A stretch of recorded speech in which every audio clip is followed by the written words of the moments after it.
jërë ngeen jëf suñu mbokk internet yi ñuy topp ci plateforme digitale Thiès Info TV ñi ngi leen di nuyu di leen jaajëfal tey ci alxames ji yemook fukki fan ak ñeent ci weeru avril wi ñu nekk ginnaaw bi ñu leen nuyoo ñu ñëw def jàngat jëm ci limogeage bi nga xam ni dal na jiital hôpital Ahmadou Sakhir Mbaye bu Louga bala ñuy ñëw ci jàngat bi rek ñu fàttali leen ni leen yéen a ngi ànd ak ñun ba léegi ci li nga xam ne moo di rubrique bi mu am solo loolu di jukki fait divers yi waaye itam li xew ci réew mi ak fu mu mën a fare ci sunu gaal xam ngeen ni nag fan yi ñu génn coow la daanaka lu tar moo amoon foofu ci diwaanu Louga benn soxna fas yéene woon a mucc ginnaaw bi ko suñu borom nammee waaye itam ak sàggante moo yóbbu bakkanam ba tax na ay daan tëggu na ci ñooñu nga xam ni ñoo nekk ci kër docteur yi mbir mi nag daanaka démb ci conseil des ministres ci le gouvernement bu Sénégal jël dogal bi daal di teg ab sanction ki nga xam ni moom moo nekkoon directeur hôpital ba di docteur Amadou Gueye Diouf ñu fas yéene leen ko jàngatal ci ñetti ponk bi njëkk mbokk internet yi mooy ginnaaw bi daal dogal bi daanoo ci kawam mën nañoo jàpp ni kenn rafetluwu ko ndax nekk na loo xam ni wax dëgg bi mu dalee ci njabootuk ki nga xam ni moo di Modou Mbuub di borom këru soxna Astu nekk na tiis woo xam ni Sénégal gépp la metti ñëpp nga koy naqarlu waaye nag ñëwuñu fi pour défendre kenn waaye itam faaw ñu situer les responsabilités jaarale ko ci ñett yi maanaam docteur bi ministère de la santé ak le président de la république bu ñu ñëwee ci limogeage bi mën nañu jàpp sax ni limogeage bi mën na nekk limogeage prématuré bu fekkee am nañu dégg-dégg di ko wax ndax mënuñu jàpp ni problème bi am na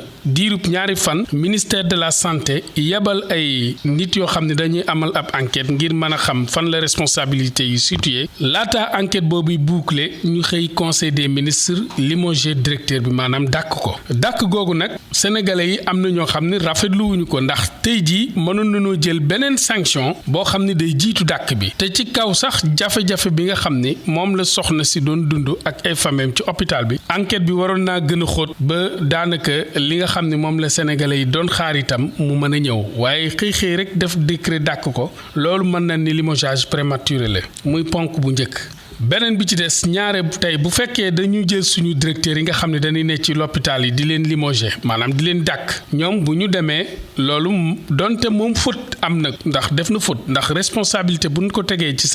say wàgg nga jiite ab hôpital jiite ab personnel sanitaire war ngaa mën a au moins di leen contrôler ba kenn ku ci nekk ni ngay liggéeyee ak di ko demee ñu mën a xam ni au moins loolu noonu satisfaire na ña nga xam ne ñoo fay ñëw di saytu seen wér-gi-yaram waaye itam ministère bi nga xam ni moom moo ko affecté foofu ci diwaanu Louga responsabilité bi it mën naa situé wu ci kawam parce que tey waroon na am degré de maturité di contrôler moom it wax dëgg njiitu hôpitaux yi nekk ci Sénégal yëpp ba xam naka la ñuy liggéeyee ak taxawaay bi ñuy am ci ñi nga xam ni ñoom ñooy am jafe-jafe wér-gi-yaram beneen bi ci des nag mooy état bu Sénégal bi nga xam ne moom moo boot structure sanitaire yooyu yëpp ak bànqaas bi ko yor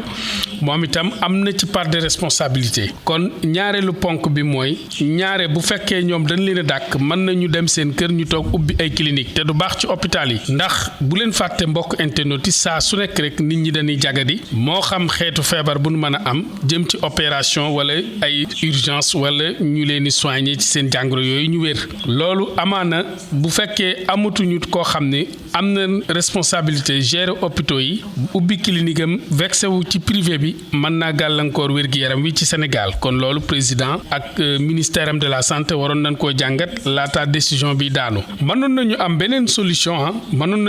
solution bu nu envisager sanctionné ko que dàkk ko ndax boo ko dàkkee sax day mel ni moom docteur Amadou Gueye Diouf promotion lañ koy defal parce que dàq gi ci ab décret la tënku ci man erreur monumentale boo xam ne amul ku ko rafetlu ci Sénégal wala sax àdduna ñëw décret bi daanu ci kawam ñu dàkk ko buñ ko defalee promotion boobu day daal di ubbi yeneen perspective ngir ëllëgam ndax li muy xam-xam na ko parce que c'est pas pour rien tey ñu jël ko nommé ko directeur hôpital mu jiitee ab hôpital ça veut dire que am na ay xam-xam ay connaissance jëm ci wàllu woowu te ay diplôme am moo ko may kon état bi xëy na mën nañ koo tënk ci wàllu législation ci liggéey bi mu ne waaye mënuñu koo tënk ci expérience am kon day wëlbatiku moom ubbi clinique am jëlaat yeneen doomu aadama ñu fay dem ña ko doon sànni xeer tey ëllëg ñu koy fekk ci clinique boobu di faju ji mook bu ko neexee sax yóbbaale personnel ba nga xam ni njort nañ ni ñoom fi ñu toll nii bu audit yi passé ay daan dina dal ci seen kaw. waa mbokk internet yi xam ngeen ni nag dàq gi nga xam ni moom moo dal directeur hôpitalu Louga bi mënoon nañ koo gën a xóotal gëstu bi ndax nag bu fekkee ni tey jii bu erreur amee ci hôpital rek ñu dàq directeur bi kon dinañ dàq directeur yu bari hôpital yi ñu bari dinañ leen dàq ndax léeg-léeg sax am na ci ñoo xam ni du ñu bëgg li nga xam ne moom la directeur di doxalee ñu koy tegal ay kàmb ndëggu sërëx ngir nag bëgg koo faagaagal wala ñu jëlee ko fa wala ñu dàqlu ko ñooñu déjà am nañu occasion boo xam ne ëllëg ak lu mën a xew ci hôpitaux yi mën nañu créer seen directeur ban dàq ko kon jàngat biñ ciy am rek mooy gouvernement bi bala mu doon jël dogal bi waroon na mën a analyser paramètres yooyu yëpp door koo mën a jël nag bu ko defee buy dàq nit ñi mën a xam ni ci dàq gu aw yoon lay dàq waaye jékki-jékki rek def sa décret ni am na erreur bu am ci hôpital Louga directeur bi 48 heures yebal nañ ab équipe mëne na enquête ñëw nga sukkandiku ci résultat yi dàq directeur bi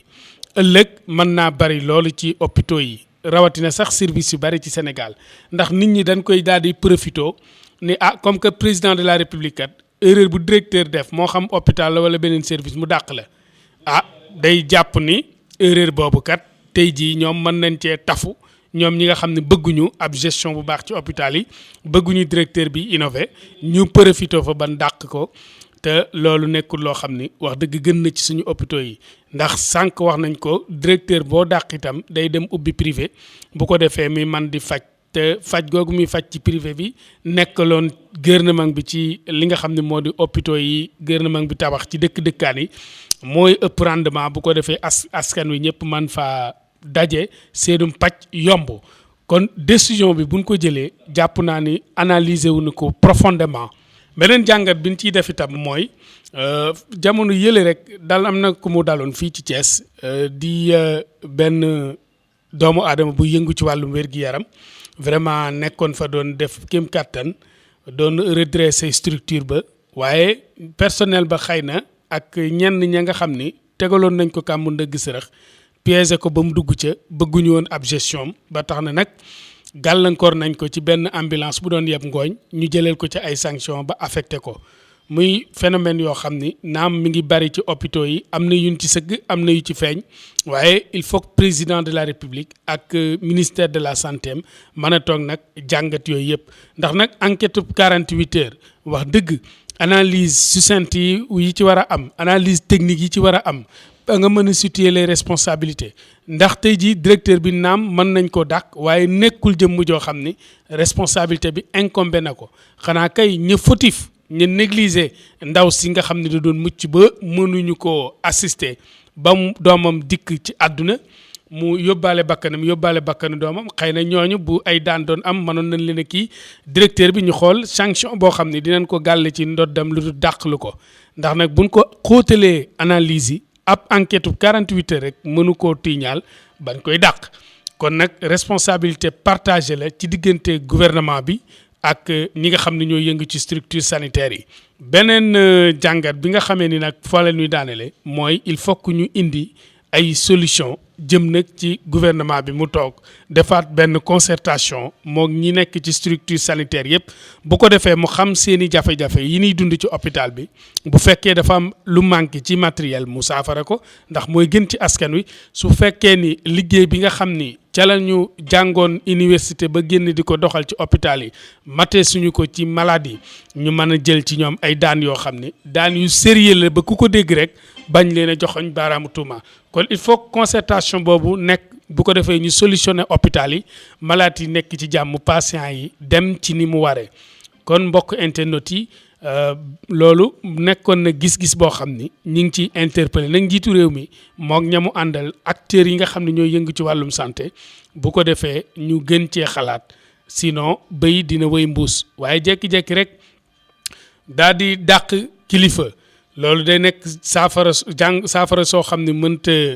faj jàngoro day ne saafara soo xam ne mënta faj jàngoro ndax booy dàq nit di nga analyser ay paramètres yu bare yoo xam ni ay enquêtes yi approfondir lay nekk techniquement scientifiquement nga door a jël nag ay décision mais xëy rek nii ci benn fukk boo xam ni sénégalais yëpp a ngi méttitlu nga ni noo damay dàq loolu nekk na loo xam ni wax dëgg teey na xelu sénégalais yi waaye itam doy na waar ci barabu fajukaay yi nekk ci Sénégal yëpp